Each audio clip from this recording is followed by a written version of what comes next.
Hello everyone, this is MML, and this is the first time you've heard my voice because all the other times I've been playing classical music on the piano. But anyways, this is my first video OPC, and in case you don't know, this is my blog. It's MML's OPC, which means Opinions, Predictions, and Criticisms. So basically, I just talk about a bunch of various controversial topics. I enjoy doing it.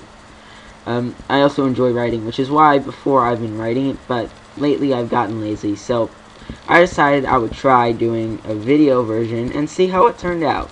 So I'm gonna video record this and probably get it on the YouTube, and you will be able to watch it, because you're watching it right now, so I must have put it up. So basically, in this video, along with an introduction, which I just did, I'll be talking about time travel, because on this post here, my 14th post, it got really confusing, because I either kept blabbing, or I just rushed through it, and so it didn't make much sense. Some people got it, some people didn't, but not many people read it anyway, so more people will probably watch a video than read stuff, so that will probably help also. So, I'm going to talk about time travel, and so in order to do that, I have to draw a little diagram here. So I'm going to set the brush width a bit larger, so that way it's easier to see. So let's say this here is your timeline, and this is the present. P for present, actually PR for present, because we need another P for past. And then we need this for the future. So basically what I'm saying is that if somehow, someway, someone built a time machine, it could be powered by anything. Let's say it was powered by 1.21 gigawatts or something. And so basically someone built a time machine, you get in and you decide to go to the past because something happened in the past and you just needed to fix it. So you decide to go to the past.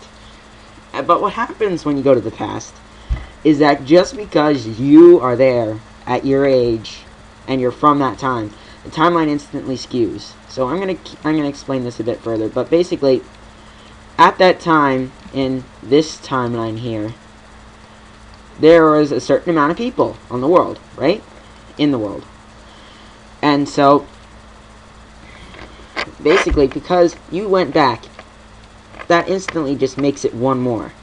And so just because there's one more person on the world, that's right, that means you go to a different timeline with one more person at that year. So then what happens is, let's say you tried to solve whatever problem, either you failed or you succeeded, it didn't matter, but you decided to go back to your own time. Well, too bad, because you can't do that, because what happens is when you go back to your time, you will still be in timeline B, and even better, because there's still this one, because when you go back to the present, once again, the same thing as in timeline A, it messes things up, because now, the you that was over here is the same age and is over here, and that just makes no sense in the law of the universe or whatever, so that means it skews into yet another timeline, and now you're in timeline C. So now you're farther away than when you started, because now your timeline is that much different, although it really isn't that much different, because unless you did something major over here, really isn't that much different than timeline A. But if this cycle keeps happening, if you went into the future and such, and you kept going around and around, you're gonna wind up so far from timeline A that you're just never gonna get back. You're gonna keep changing and changing it, and it's either gonna get worse or better. So you're just gonna, if you somehow manage to travel through time, you're just gonna be dimension hopping, if you will. But now there's another problem with time travel, and that is called a paradox. And if you watched any sort of video, or even probably the movie Back to the Future 2 would probably make the most sense for most people. Oh, actually, it made absolutely no sense to a lot of people, because they rushed through the movie and didn't get enough time to explain paradoxes, and so no one got it. But basically what happened in that movie, and I'll explain it through the movie because it's easier. So past, present, which is 1985 in the movie if you don't know that, and future. So what happens is they go into the future because there's some problem in the future. I think it has something to do with us kids. And so basically they go and they solve the problem. But what happens is the main character, Marty, I think? I haven't watched the movie in a while. Buys a sports almanac from somewhere in here. So that means that he could go back to this time, and he could basically bet on things and that he would have just found out through the book in the future. So he would have skewed the timeline. He would have skewed it over here if he had done that. But instead, some guy stole it and brought it all the way back to the past. And so what happens is because he's in the past, he tells his old self, his past self, to bet on all the sports events in that book, and he'll become rich in the future. And so he does it, and what does that do? That skews the timeline, and so now this is a completely different past, present, and future. And so that just basically is the concept of the story, and so they have to go back and fix it.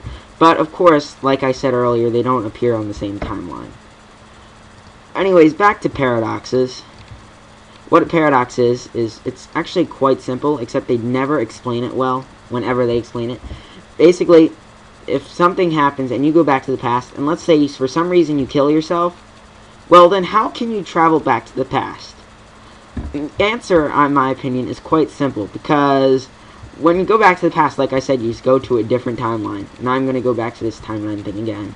And so basically, if you're on timeline A and you travel back to the past, you wind up in timeline B. So you're not killing yourself at all. You're killing a different person from timeline B that acts like you. So you're just murdering someone, which is a crime, but you're not killing yourself. You're not committing suicide, you're just murdering. There's not much of a difference, except you live to see the murder. But anyways, so that's my problem with paradoxes. So if you kill yourself there, it doesn't affect anything over here, because you're killing yourself. You're not killing yourself, you're killing someone from timeline B. So that solves that problem. So that's basically it for that. And I'm sorry I made it so confusing in the blog post, but that's really all there is to it. It really isn't that complicated. So if you want to, you can go read some of this stuff on my blog, and I'll probably post this video on my blog also as MML's OPC number 21. So you can check that out. I'll post the link in the description. It's right up here in mml-opc.blogspot.com. So you can go there. You can click on the link below, and it will be below.